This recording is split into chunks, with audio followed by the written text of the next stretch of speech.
রব্বুল আলামিন বলেন, ওয়ালাকাদ কাররামনা বানি আদম, আমি বনি আদমকে সম্মানিত করেছি, বনি আদমকে মর্যাদা দিয়েছি। ওয়া হামালনাহুম ফিল বাররি ওয়াল বাহর, বনি আদমকে জলে স্থলে স্থলে এবং সমুদ্রে চলাচলের বাহন দিয়েছি। ওয়া রাযাকনাহুম মিনাত তাইয়্যিবাত, তাদেরকে পবিত্র রিজিকের বন্দোবস্ত করেছি। ওয়া ফাদ্দালনাহুম আলা কাসীরিম মিম্মান খালাকনা তাফদীলা, আর আমি আল্লাহ যাদেরকে সৃষ্টি করেছি তাদের মধ্য থেকে বনি আদমকে আমি শ্রেষ্ঠ বানিয়েছি। আমরা শ্রেষ্ঠ, আমরা আশরাফুল মাখলুকাত। আমরা কি এই যে এমনি চিল্লাচিল্লি করে জিজ্ঞেস করলে বলে না, আমরা আশরাফুল মাখলুকাত। আমরা কি শ্রেষ্ঠ, সবার চেয়ে সেরা। যাদা দেই নাই পড়েন সুবহানাল্লাহ। I have dignified the status of the sons of Adam, আদমের সব সন্তানের মর্যাদা আমি বাড়িয়েছি। আল্লাহ এখানে বলেননি ওয়ালাকাদ কাররামনাল মুমিনিন, আমি মুমিনের মর্যাদা বাড়িয়েছি, বলেছেন? আল্লাহ এখানে বলেন নাই ওয়ালাকাদ কাররামনাল মুসলিমিন, আমি মুসলিমের মর্যাদা বাড়িয়েছি। আল্লাহ বলেছেন ওয়ালাকাদ কাররামনা বানি আদম, আমি বনি আদমের সম্মান বাড়িয়েছি। হোক সে মুমিন কিংবা কাফের, মুসলিম কিংবা মুশরিক, আস্তিক কিংবা নাস্তিক, আরব কিংবা অনারব, যেই হোক না কেন আদম সন্তান সবগুলার মর্যাদা বাড়ায় দিয়েছে কে? সবার মর্যাদা আল্লাহ বাড়িয়েছে। মানুষ হিসেবে মর্যাদা। বিশ্বনবী ইসলাম ইহুদির লাশ দেখে দাঁড়িয়ে গেলেন। কার লাশ? আমার যশোরের ভাইয়েরা আওয়াজ করে বলুন, কার লাশ? এর সন্তান হলে, মানুষ হলেই তার মর্যাদা বাড়িয়েছে কে? আমার কলিজার টুকরা যশোরের ভাইয়েরা, মানুষের মর্যাদা আল্লাহ এত বাড়িয়েছেন, মানুষ জীবিত থাকলেও যেমনি মর্যাদাবান, মরে গেলেও মর্যাদাবান। সুবহানাল্লাহ পড়েন। মানুষ মরে গেলে এই ডেড বডিটা কি হয়? পচে যায়, গলে যায়, মাটির সাথে মিশে যায়। তাই বলে আপনি ডেড বডির সাথে যাচ্ছে তাই করতে পারবেন না। পারবেন? কেউ যদি অন্যায় করে তাকে যদি আপনি শাস্তির আওতায় আনেন, যা মনে চায় করতে পারবেন না। তারা আগুন দিয়ে পোড়াতে পারবেন না, নাক কাটতে পারবেন না, কান কাটতে পারবেন না, অঙ্গ বিকৃতি করতে পারবেন না। কারণ মানব জাতির মর্যাদা স্বয়ং দিয়েছে কে?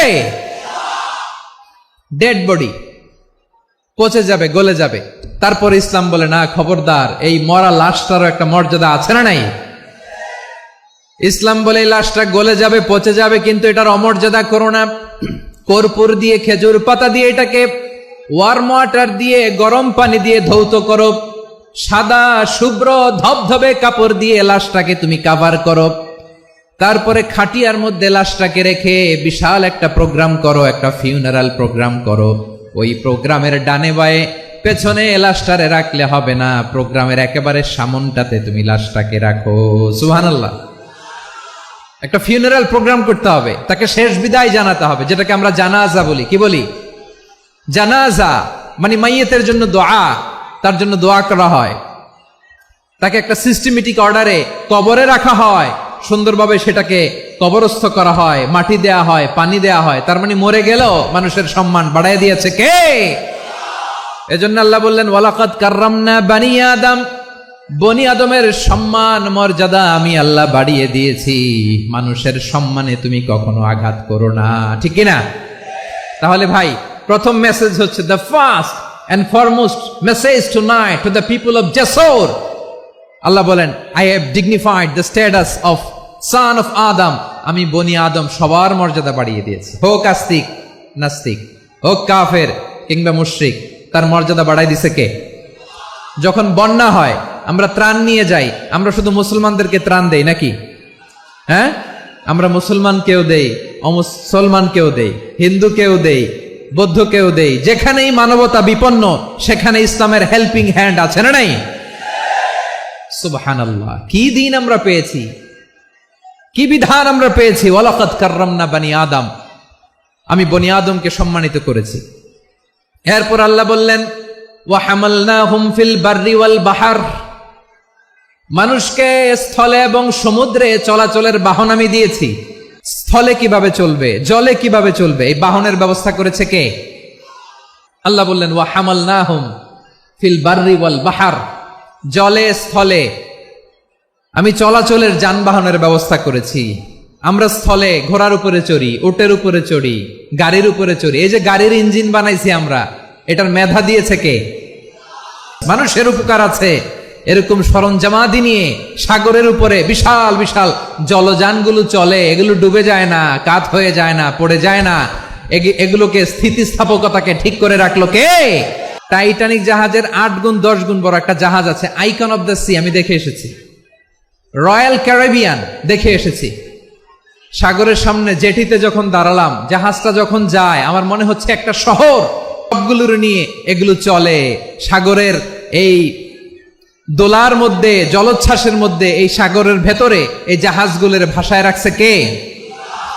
সূরাতুর রহমান আল্লাহ তাআলা বললেন, ওয়ালাহুল জাওয়ারিল মুনশাআতু ফিল বাহরি কাল আ'লাম ফাবিআইয়ি আলা, সবাই পড়েন, ফাবিআইয়ি আলাই রাব্বিকুমা তুকাযযিবান। পাহাড় সম বড় বড় জাহাজগুলো মাল বোঝাই করে সাগরের মধ্যে ভেসে বেড়ায়। এগুলো দিয়ে মালামাল বহন করা যায়, মানুষরা এক দেশ থেকে আরেক দেশে যায়। এই জাহাজগুলোরে সাগরের ভেতরে ভাসায় রাখলো কে? এই আয়াতের ভেতরে আল্লাহ তাআলা সূরাত বনী ইসরাঈলের এই চমৎকার আয়াতের ভেতরে আল্লাহ তাআলা বেসিকলি মানব জাতির প্রতি তার 4টি স্পেশাল অনুগ্রহের কথা বলেছেন। কয়টি? 2টা বলে ফেলছি। 1 নাম্বার, ওয়ালাকাদ কাররামনা বনী আদম, আমি বনী আদমের সম্মান বাড়াইছি। নাকি মুসলমানদের?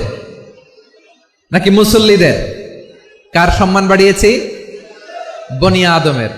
তাহলে human dignity, the first part of the verse talks about the human dignity. 2 number অংশ আল্লাহ তাআলা বললেন, ওয়া হামালনাহুম ফিল বাররি ওয়াল বাহর, স্থলে এবং সমুদ্রে আমি তাদের জন্য চলাচলের বাহন দিয়েছি। সুবহানাল্লাহ। তার মানে smooth movement on land and sea, জলে এবং স্থলে যাতে আমরা স্মুথলি মুভ করতে পারি আল্লাহ তাআলা দিয়েছেন। 3 নাম্বার আল্লাহ তাআলা বললেন, ওয়া রাযাকনাহুম মিনাত তাইয়্যিবাত, মানুষের জন্য আমি পবিত্র রিজিকের ব্যবস্থা করেছি। জলে এবং স্থলে যত প্রাণী আছে সবগুলা প্রাণীকে রিজিক দেয় কে? আমাদেরকে রিজিক দেয় কে? সাগরের মাছগুলোকে, বড় বড় তিমি মাছগুলোরে রিজিক দেয় কে?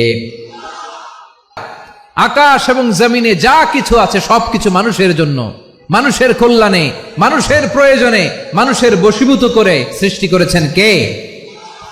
রব্বুল আলামিন বলেন, হুয়াল্লাযী খালাকা লাকুম মা ফিল আরদি জামিআ, এই জমিনের মধ্যে যা কিছু আমি আল্লাহ সৃষ্টি করেছি সব কিছু আমি মানুষের জন্য সৃষ্টি করেছি। পড়েন সুবহানাল্লাহ।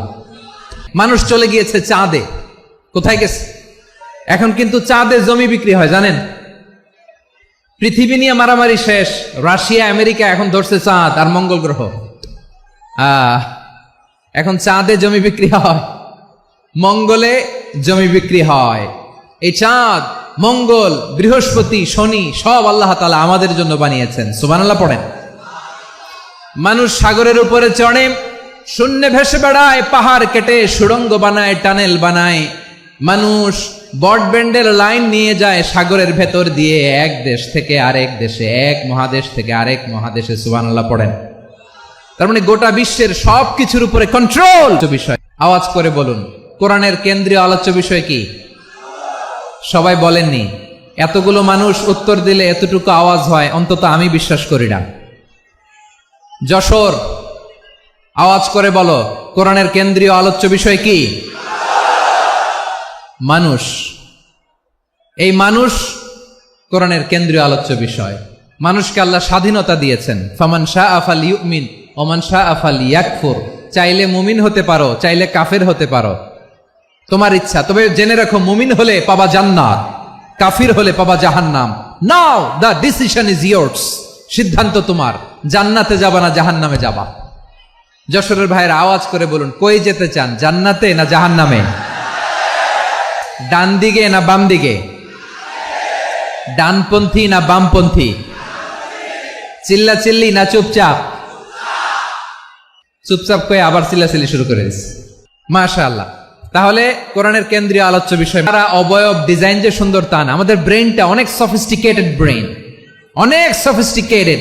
এই 1.5 কেজি ব্রেইন ইউজ করে মানুষ গোটা বিশ্বে সভ্যতা বিনির্মাণ করেছে, ঠিক কিনা? এই ব্রেইন আল্লাহ তাআলা আমাকে দিয়েছে। এটারে কাজে লাগালে, আপনার 6 সেন্স কাজে লাগালে আপনি অনন্য মানুষ হয়ে উঠবেন, মহামানবে রূপান্তরিত হবেন। মানুষ হতে পারে, চাইলেই মহামানব হতে পারে। আবার যদি মানুষ চায় খারাপও হতে পারে। আল্লাহ বললেন শুধু ভালোই না, ভালো হতে চাইলে অনেক ভালো তুমি হতে পারো, আবার খারাপ হতে চাইলে অনেক খারাপ তুমি হতে পারো। সুম্মা রাদাদনাহু আসফালা সাফিলিন।